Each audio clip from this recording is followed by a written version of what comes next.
document in September 2000 which said that they wanted to attack a series of countries. Most of those countries now are already attacked and invaded. And they said that to bring about that process of transformation, these attacks on all these countries and the takeover, the process of transformation is likely to be a long one, absent some catastrophic and catalyzing event like a new Pearl Harbor. 1 year to the month, 9/11. What happened? That was used as the excuse to invade those bloody countries. And this is a guy called General Wesley Clark. In a television interview in 2007, he described what happened to him immediately after 9/11. He was in the Pentagon, and one of the generals told him that they were going to attack Iraq, and it was a collaboration between the government and the Project for the New American Century. They were going to invade Iraq. A few weeks later, in fact 6, he went back, and he said to the same general, why haven't we invaded Iraq? What's going on? And this is what he quoted the guy as saying. Sir, it's worse than that. The officer pulled up a piece of paper off his desk and said, I just got this memo from the Secretary of Defense's office. It says we're going to attack and destroy the governments in 7 countries in 5 years. We're going to start with Iraq, and then we're going to move to Syria, Lebanon, Libya, Somalia, Sudan, and Iran. The plot, aim of the plot was they wanted to destabilize the Middle East, turn it upside down, and make it under our control. So to hide that, they had to make excuses. So Afghanistan, 9/11. Iraq, weapons of mass destruction, never existed. Libya, he's killing his own people. Actually, he's responding to the rebels that you have funded, armed, and trained to shoot at him. And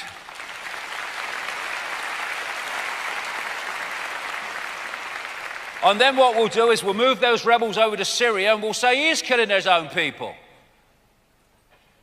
And so we have the perception deception to hide all that. It's a movie. And the perception deception is so profound that the inversion can be believed by the mass of the population. These are the countries attacked by bombing, sabotage, or attempted government overthrow since World War II. Iran, nil. America. Public perception, Iran, dangerous. America, savior, good guy. There you go. Each of the 45 black dots is a US military base around Iran, but Iran is the one threatening the US. Perception deception.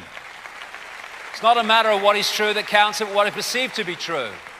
And this is what they are targeting. People like Zbigniew Brzezinski, Jimmy Carter's former National Security Advisor, who was one of the creators of the Trilateral Commission in that network with the Club of Rome and the Bilderberg Group. He said in a book a long time ago, if you want to know what they want, read Brzezinski's books, that this is the target area, what they call Eurasia. Because if you control that, you control the world. And what we're seeing, whether it's Ukraine or all these countries around here, they're all related to Eurasia and the takeover of Eurasia. Now, Albert Pike, who was an up there bloody mega Freemason in America in the 19th century, one of the co-creators of the Ku Klux Klan, nice man, he wrote a letter. Some people say it's a fake, except it's turning out to be incredibly prophetic. A letter to another network Illuminati, as they call it, operative called Giuseppe Mazzini in, I think it was 1871. And he talked about 3 world wars. He described the First World War, happened, described the Second World War and how that would lead to the creation of what he called political Zionism, Israel. And then he talked about a Third World War, which would, as he said, take advantage of the differences caused by the agenteur agents of the Illuminati between the political Zionists and the leaders of the Islamic world. This Third World War was designed to come out of the Middle East. And Albert Pike said that at the time of the Third World War, they would unleash the nihilists. A nihilist, one definition of nihilist is someone who rejects all theories of morality, which of course fits ISIS, ISIL, whatever they're called today, made in America, made in Israel, and to a large extent made in the UK. They're the same bunch. They started out as Al-Qaeda, which was created as Robin Cook, the former British Foreign Secretary, before he died, very soon before he died, pointed out that Al-Qaeda was actually the creation of the CIA. Al-Qaeda means the base or the database, because it was the database of Mujahideen fighters in Afghanistan, which they got together to fight the Russians in Afghanistan. And it's gone through a series of changes from ISIS, ISIL, Islamic State, trained, funded, and armed by these people to be the enemy that justifies the further invasion and control of the Middle East. This is the process: hidden hand, Pentagon, CIA, Al-Qaeda, ISIS, ISIL, Islamic State. CIA is training ISIS while claiming to be combating ISIS, former CIA contractor. The evidence for this is overwhelming and coming out more and more all the time. They've trained these people, they've armed these people, and a lot of the time in Jordan, to create this frickin' mayhem problem to which they can offer their solution, which is what they're doing now, and it's nothing like what they want to do. This is why you find terrorist leaders inside the US aid tents in these countries. This is why you find John Rothschild go for McCain with these people they call terrorists in these countries like Syria. And this is al-Baghdadi. He is the supreme leader of ISIS, and he's the supreme leader of the world. I think you're a very naughty boy myself. ISIS joke fraud. I'm the mysterious, elusive one because you mustn't know who I really am. And look, he's got the watch. Flash frickin' watch. Nice man from CIA. Hey! Wardrobe! Continuity. What are you bloody doing? You'll have to frickin' watch on. They'll see it. There you go. He got a good number though. There you go. He made a few quid there. It's a frickin' joke. It's a joke. I'm not saying this is true, but some people are suggesting that actually al-Baghdadi is this guy, Simon Elliott, or Elliot Shimon, a Mossad agent, and he's been seen, this guy, with McCain, which doesn't surprise you. And, you know, people might find that far-fetched. Why would they put somebody in to do that? Because they're creating an illusion. And this is Adam Gardan. The FBI announced he was an Islamic terrorist that we all should be afraid of. Ooh. But who did he turn out to be? He turned out to be Adam Perlman, grandson of the former head of the Rothschild-created Anti-Defamation League. It's all an illusion. You ought to just put on an Arab hat and they think you're Arabic. And this lady, she's got 2 bullshit bloody detectors she has. She could have 4. This is this lady, Rita Katz, who claims that she found one of the beheading videos on the internet. Well, how frickin' lucky. This is an organization, SITE, I call it SHITE, I think it's accurate, SITE, Search for International Terrorist Entities, that was putting out bin Laden videos long after he'd bloody died in 2001. And she is an Israeli Mossad front person, and so's SITE. And it's all part of the propaganda. And this stuff is fake. I am not saying for a second that these people weren't killed. I don't know that. I wouldn't dream of saying that because I don't know that. But for sure, these beheading videos are a freaking fake. And when this was pointed out with the first one by the alternative media, suddenly video experts in the mainstream were coming out and saying the same because it was so freaking obvious. And the idea is to create maximum horror, so therefore maximum effect, because the more we are horrified, the more we will support what they want to do in the Middle East to protect us from the enemy they have created. This is the mind game. I don't want another war, but we can't stand back and let Islamic State do what it's doing. That's what it's all about. And then there's these people. They've been radicalized. They've been vegetabilized from where I'm looking. They're going out, Islamic State and all that stuff. They've been played like a violin. And they are like cyborgs, what you would call transhuman. And that's what transhumanism is all about, as I'll come to. They're changing the atmosphere. HAARP can virtually lift part of the atmosphere. You can make it move, do things, one of the creators said. And so what they're doing is they are changing the energy sea into an atmosphere and an information environment which suits them and further represses humans' ability to expand consciousness into the wider awareness. They're filling the atmosphere. This is what Fukushima was about. No way that was a freaking accident if people look at the evidence. Look, this is the smokestack from a small nuclear explosion. This is the smokestack from the explosion at Fukushima. It was created to release phenomenal, staggering amounts of radiation because they're changing the atmosphere. And who created nuclear power? I know for a fact, almost from the horse's mouth, the Rothschilds. So they're changing the atmosphere into the Archon world more and more. Do you know that the technological radiation in our atmosphere now, we're living in, is millions and millions and millions of times what it was 50 years ago. They're also, through that same situation, changing the frequency within this atmosphere between the ionosphere down to the surface. This is why all these whales and dolphins are beaching themselves. Their radar's changing. They've lost their sense of direction because the way the energy field is changing. They're creating this sub-reality. And it's a technologically generated one, and they want to create this reality technologically between the ionosphere and this surface where we live. And chemtrails are part of that because it is a medium for delivering what they want.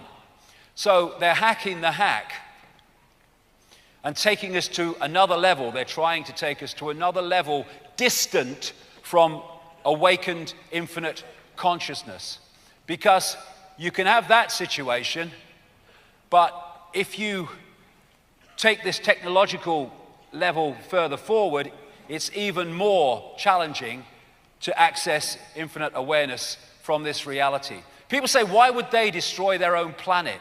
We're living on a planet as if we had another one to go to. Well, what if this planet don't suit them in terms of its atmosphere and its frequency, and so they're changing it to make it like home? That's what we're frickin' seeing. And this is what transhumanism is all about. Transhumanism is about putting bits of technological kit into your body so you interact with technology. The idea is the technology then becomes your master and it becomes your sense of everything. You become a slave of the technology. I've been talking for years, as people who've gone through these years with me will know, about the microchip agenda, and now they're openly talking about the microchip. This is an electronic tattoo. It's one of the stepping stones to it. New medical microchips to be implanted by 2017, delivering drugs, routine birth control through wireless communications. Is choice lost? Microchips to administer drugs, replace pills. Microchips will be implanted into healthy people soon as you think. Australian man who has a microchip inserted into his hand so that he can do more with the iPhone 6. Well, I hope he sticks it up his arse, because that's where his brains are.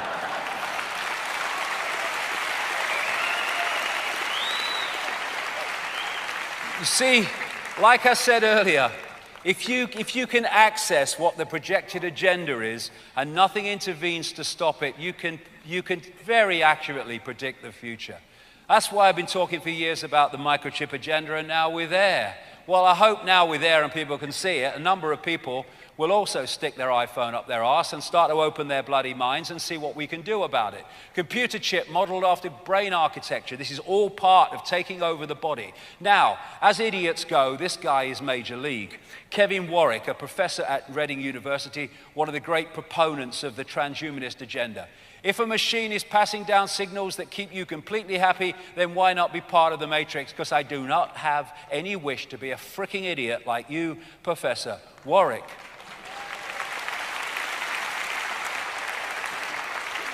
Now, I mentioned earlier about Monsanto being the most evil corporation on the planet. It's got big competition. It's got big competition in something called cuddly Google. This, serving the system since the day we started, and you've seen nothing yet. This is a venomous corporation. What happened is this lady, Regina Duggan, was the director of DARPA. DARPA is so dark it cannot be seen. It is so dark. There is no light that can show it. It is so dark and it's so sinister. It is the technological development arm of the Pentagon, and it's creating all this transhumanist stuff to control people. And she then made a most amazing career move. She moved from director of DARPA to a top executive of Google. As career moves go, that would seem to be strange unless you know the agenda, because Google is massively part of the transhumanist agenda. They've just bought Boston Dynamics, a DARPA-funded robot corporation. They're big time into robots, and this is what they plan. Bye-bye humans into the transhuman, where the technology rules, not infinite awareness and consciousness. And they're preparing us for this transhumanist kit, transhumanist shit, through things like Google Glass. Get it part of the body. Get them used to it. Get them used to it. There you go, smartwatch, smartwatch. Get them used to it. Get them used to it. And everybody thinks this is random. I love this story. It said, how Google goggles and Project Glass make Star Trek technology a reality. This stuff comes out as sci-fi when they actually know it's coming. It's part of the introducing of it to us. That's why you see it. This is why we have the Borg, the Archons, the transhumans. That's what they want us to become. My sat-nav said this way: addiction, addiction, addiction to technology. That's the idea. Einstein said, I fear the day that technology will surpass our human interaction. The world will have a generation of idiots. You're no longer a child, a glorious expression of infinite creation. You are a computer terminal on a global mind hack. That's what's unfolding before us, being pushed by the mainstream media, never offline, modifying mankind. It's great how Apple is invading our bodies. Look at this, freaking computer in the skin. How transhumanist can you get? Wearable technology for the skin. Oh yeah, it's fashion now. At the end of this road, I started out with my iPad, then Google Glass, then my Apple Watch, and onto the microchip, and then next came.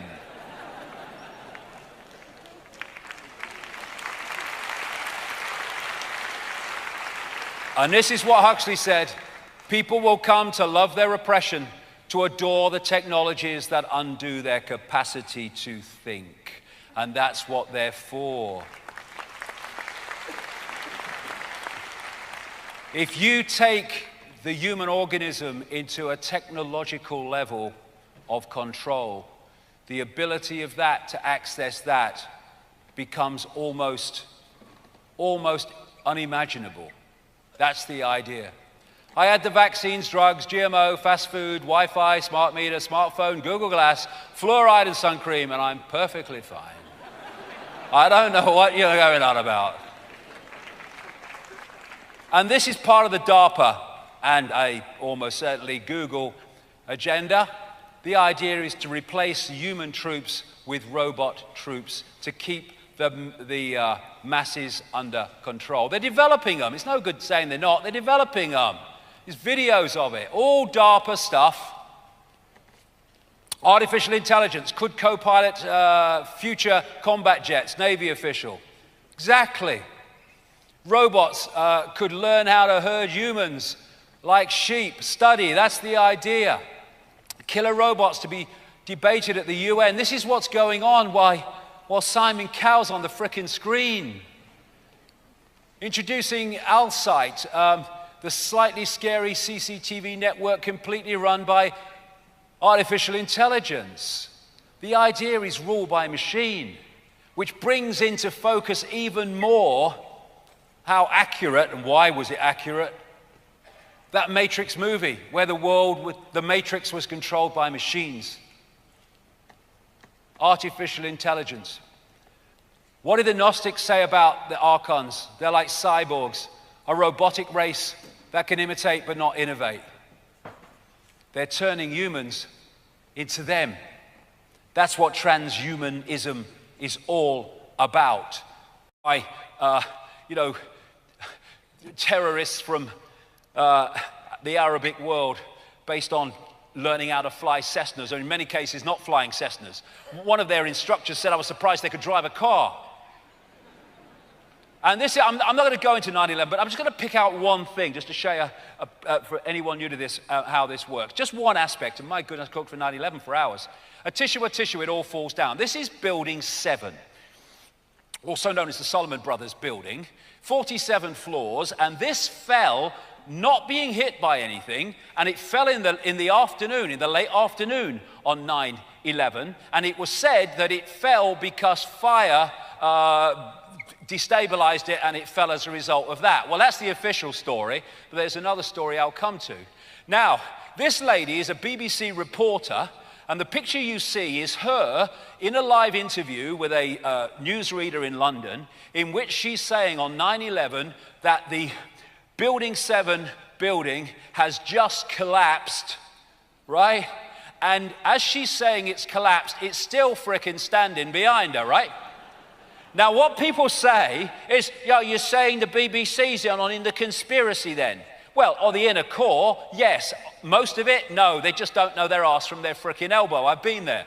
Now, what was this all about?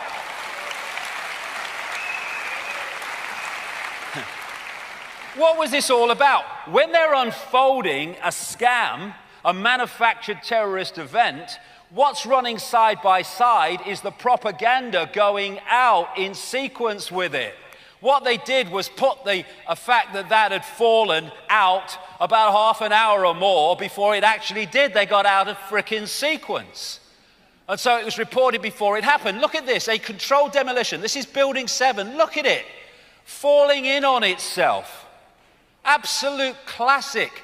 And if we look at this one, just watch these red dots here when it changes, those positions. Look, there's the frickin' things going off and bringing it down. It's classic controlled demolition, which they said it was, like the towers, it was brought down by natural, if you like, things that destabilized it. Now, as I said, the official story is Building 7 fell because it was destabilized. But this guy, Laia Silverstein, some people call him Larry, but I like to keep to the truth. Laia Silverstein, he was one of the co-leaseholders of the World Trade Center, and he bought the lease just weeks before 9/11, and when he bought it, massively upped the insurance in the event of a terrorist attack. Now, this is what he said in an interview, which you can see on the internet, about the collapse of Building 7. I remember getting a call from the fire department commander telling me that they were not sure they were going to be able to contain the fire. And I said, we've had such a terrible loss of life. Maybe the smartest thing is to pull it. And they made that decision to pull, and we watched the building collapse. Right, just a few little problems with that, Mr. Laia Silverstein. A, fire departments do not pull buildings. B, putting the explosives in the right place to let it fall in on itself in a controlled explosion takes weeks, sometimes months to put in there, not a few minutes, you fricking liar. You know what happened.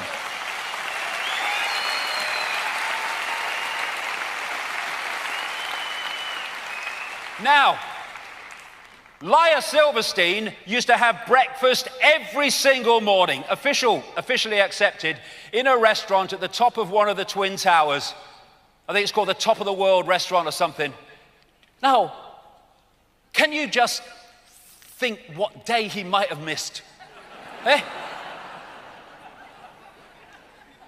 Because he said his wife had got him a dermatology appointment, and he said it saved his life. No, what saved your frickin' life, darling, is you knew what was coming and you didn't give a shit. That's what saved your frickin' life.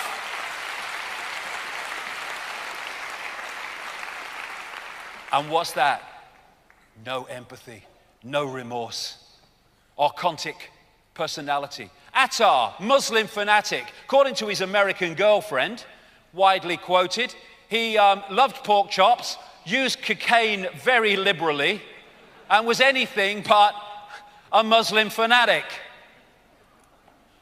And this is Aaron Russell, award-winning film producer, and before he died, he started speaking out about the conspiracy and what he knew about it, and he told a story of meeting Nick Rockefeller. Rockefellers, Rothschilds, they're all involved in this, and how Nick Rockefeller tried to get him into the circle, recruit him.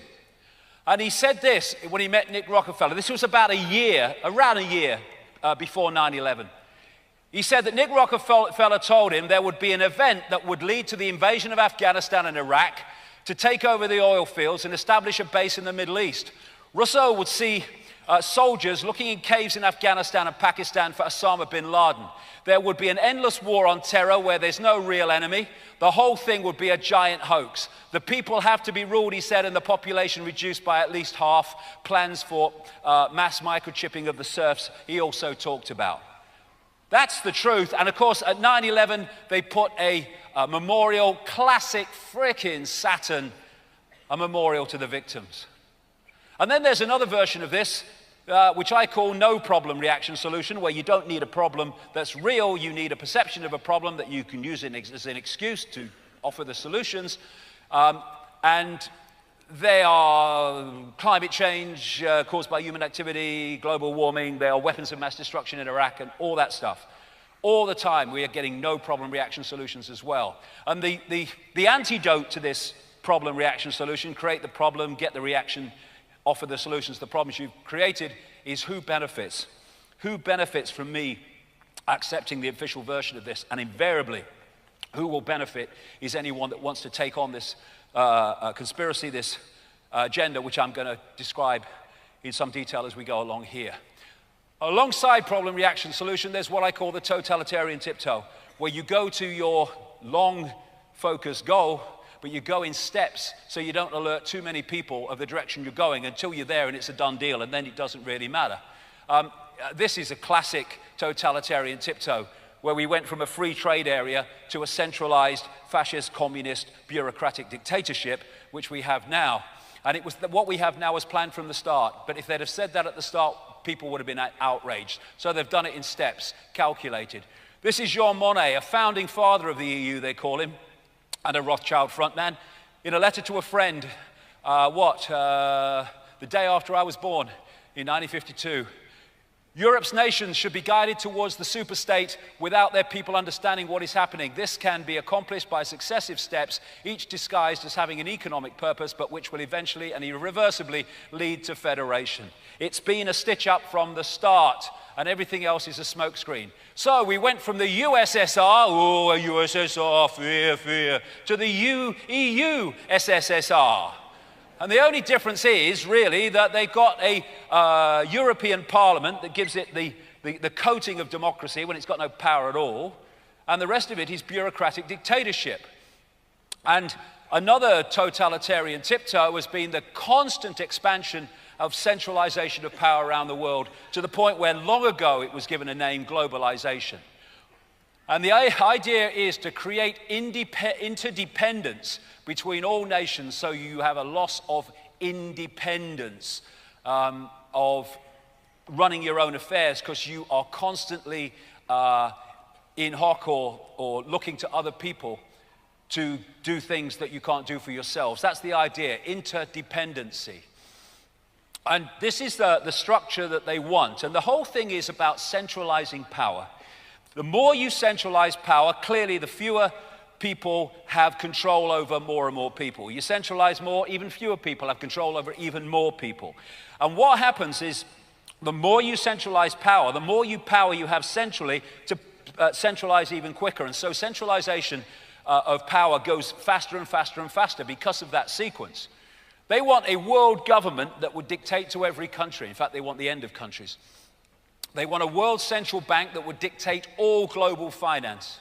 They want a world single currency that would be purely electronic, no cash, for which there are massive implications for freedom. If you go into a shop now and you ask for something and you say, I'll pay with a credit card, electronic money, and they say, no, sorry, won't accept your card, you can still pay cash. When there's no cash, what that decides dictates if you can buy and what you buy and all the rest of it. They want a world army to impose the will of the world government, and that is NATO. Way back in the 1990s, I was saying, watch for NATO. As the man said, I've been to the top of the mountain and I've seen the promised land. I may not get there with you. I'll fricking get there with you. I'll get there fricking with you. I'm not going until this change, this transformation is over. I've invested too much of my life in this.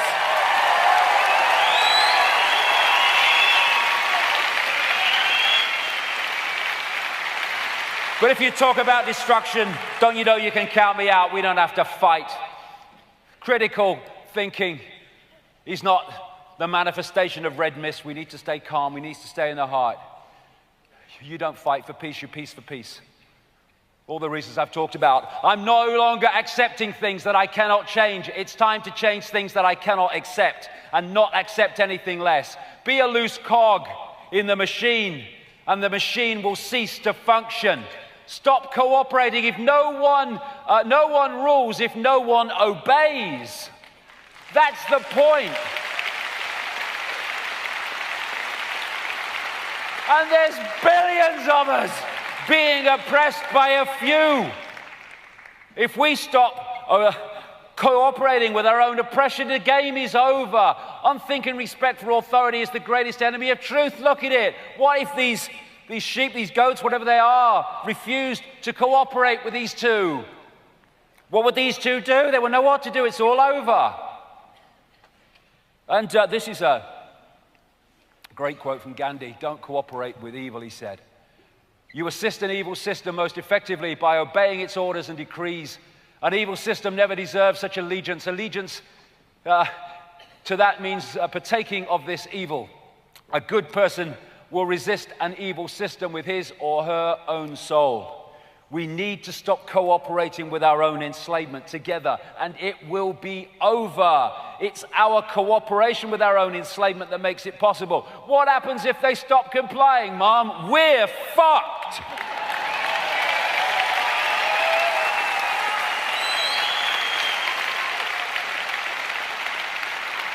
If they didn't comply, they're fucked. Stop complying, start defying. There will be no change. There is no change through the political system. We're not going to change anything through the political system because its very structure is there to stop anything changing. We have to change it by not cooperating with the system. Nothing strengthens authority so much as silence. Freedom or tyranny, that's the choice. Blue pill, red pill. And it is a choice, that's the wonder. We are in a situation where we are still in control of our destiny by the choices we make, but we need to make them together and work together. Mind prison or free thought, choice. Matrix has us or Matrix doesn't have us, choice. Awaken from the program. Open your mind to consciousness. Open your mind to all possibility. Open your heart to infinite forever. That, again, is the revolution, and this conspiracy and this fake matrix will not survive that revolution of perception, that revolution of energy, that revolution of frequency, that revolution of human society beyond the bounds of time and space. Open your heart. Open your heart. Make that the point that we interact with reality.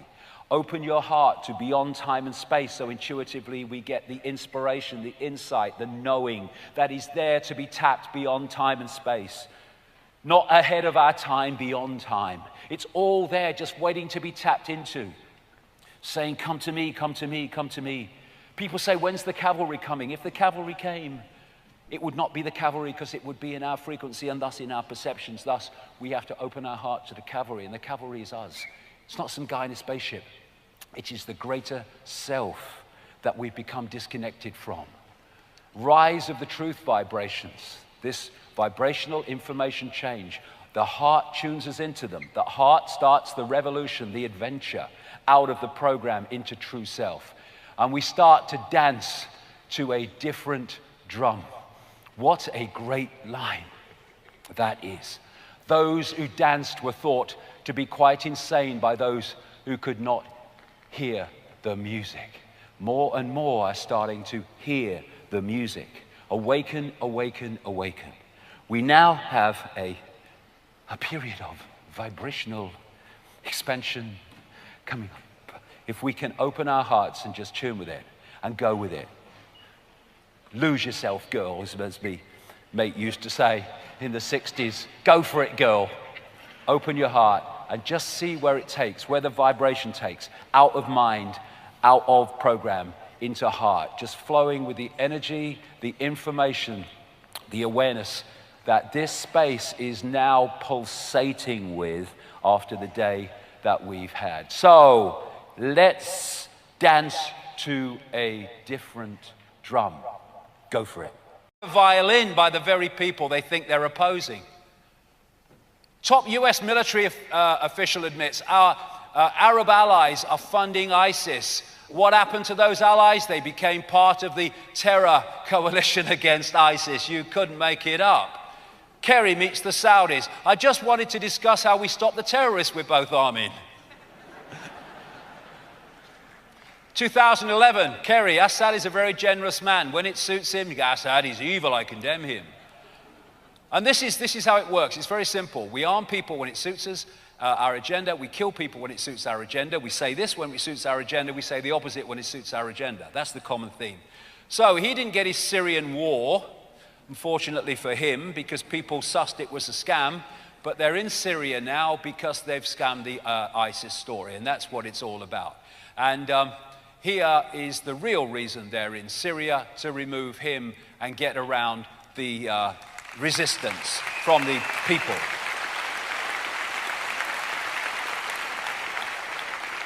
It's the totalitarian tiptoe, and here we go. No new war, they said. We've got a new war. We won't bomb in Syria. They're bombing in Syria. This is not about Assad. Let's have a no-fly zone to stop people who haven't got planes. It's about Assad, who has got planes. No boots on the ground. They'll have boots on the ground. We're only keeping the peace. World War III. That's the progression they want. And they want to pull Russia and China into it. It's all part of that Albert Pike scenario. So they're now demonizing Russia. If you look at my books from way back, it was talking about you watch them start to demonize Russia, which is what they're doing now as part of this. And they blame them on bringing that plane down. Hasn't that gone quiet since radar revealed that it was being escorted by 2 Ukrainian jets at the time it went down? And if anyone thinks that that's amazing, well, footage of Ukrainian helicopters firing on its own checkpoint raises questions. They're bombing their own people and then blaming on Russian separatists. This is how the game works. And that is their focus. That's what they want to take over. Then we have Ebola. It just happens to be in 2 fricking countries where there are US biowarfare laboratories. Haven't you got enough room in America? And the Centers for Disease Control in America have a patent on the human Ebola virus. There you go, Sierra Leone closes down US bioweapons lab. I bet they did, pretty bloody sharpish. Another foreign news outlet links US biowarfare labs to Ebola outbreak. What a coincidence. ISIS, we must intervene in the Middle East. Ebola, we must intervene in Africa. Just a coincidence, nothing to worry about. And then you've got the public health emergency declared in Connecticut over Ebola, civil rights suspended indefinitely and all that shit that they can use. And this is what fear does to people. This is a passenger at Washington Airport waiting to get on a plane. This is how the perception deception works. Fear. Make them fear and they'll give you their power. Our complete state. If you look at this structure, that is designed to keep this status quo in place. So what we're seeing is more and more vicious, psychopathic police states around the world, in Britain and in America. They have a kill list in America. He can kill anyone he likes if it's on the kill list. He doesn't have to go through any judicial oversight. He can take anyone off the streets he likes and not have to take them through due process. So and so it goes on. There's almost a law against everything now because they want to tie us into a web like a spider ties a fly with regulations and laws. We've got this outbreak of luminous jackets. They're breeding, I'm sure they are, in the night. They're all over the place, these things. They're like roundabouts in Milton Keynes. They're breeding.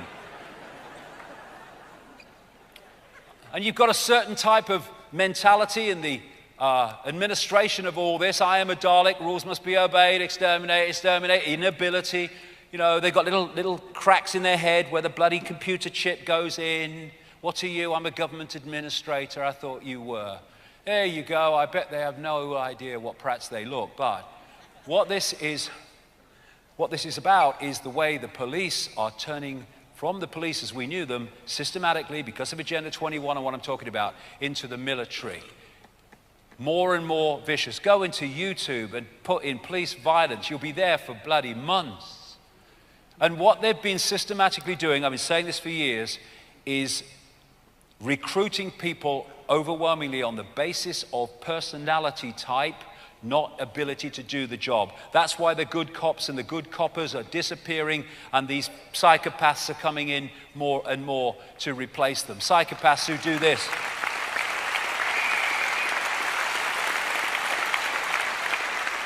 Psychopaths who do this and face no consequences.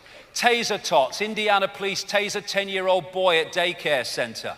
It's madness. Here's a new weapon they're introducing that can blind people for up to 15 bloody minutes. Here's a totalitarian tiptoe there. Tasers for the few, tasers for the many, tasers for all. Guns for specialist officers, first guns on routine patrol. They're having a trial of guns on routine patrol, and then guns for all. That's the totalitarian tiptoe of that one. And this is America now, and these are police. They have a system in America now called 1033, the 1033 system, in which police forces can get so-called surplus military technology and weaponry from the military, the US military, and use it to police the local communities. It's unbelievable. But it's not really, because this is the transformation to the police state to impose Agenda 21. Why does a Florida County Police Department need 18 million Apache Italic helicopters? Answer, Agenda 21. This is what it's moving towards. School cops across Texas receiving surplus military gear. School cops. We're here to protect your freedom. No, you're here to take it away, because you are the real domestic terrorists. That's the truth.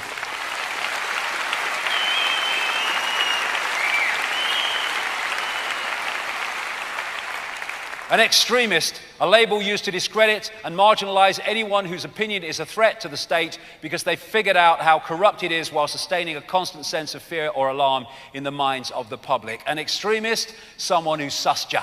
That's what it is. And you can expose war crimes and you go to prison with the key thrown away. You can commit war crimes and you get a Nobel Peace Prize. And this is what the police and law enforcement need to understand. They are part of the 99.9%. And their children and their grandchildren have to live in the world that they are helping to impose on others. And think about this, police officers of this country. This is what's designed to happen. Private security firms are designed to take all of your bloody jobs and take over the policing of the people via corporations. Let's go this way. Oh, there you go.